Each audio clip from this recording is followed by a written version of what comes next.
നൂറേ, ഉപ്പച്ചി വന്നിരുന്നു. ഹജ്ജിന് പോകുന്നുണ്ട്. യാത്ര പറയാനും പൊരുത്തം ചോദിക്കാനും വന്നതാ.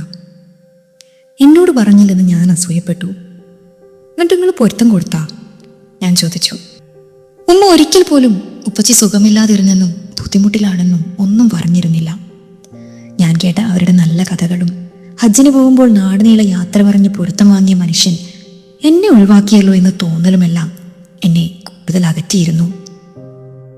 വയ്യാതിരിക്കുന്നുവെന്ന് അറിഞ്ഞിരുന്നെങ്കിൽ ഒരിക്കലെങ്കിലും ഞാൻ വിളിച്ചു നോക്കിയേനെ എന്നെനിക്ക് തോന്നിപ്പോയി.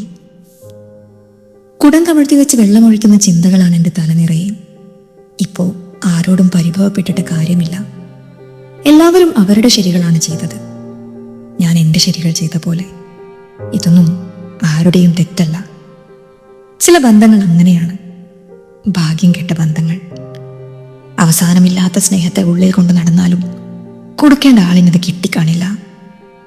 സ്നേഹിക്കപ്പെട്ടിരുന്നു എന്നറിയാതെ നിർഭാഗ്യവാന്മാരായ മനുഷ്യർ മരിച്ചു മണ്ണടിയുന്ന ബന്ധങ്ങൾ.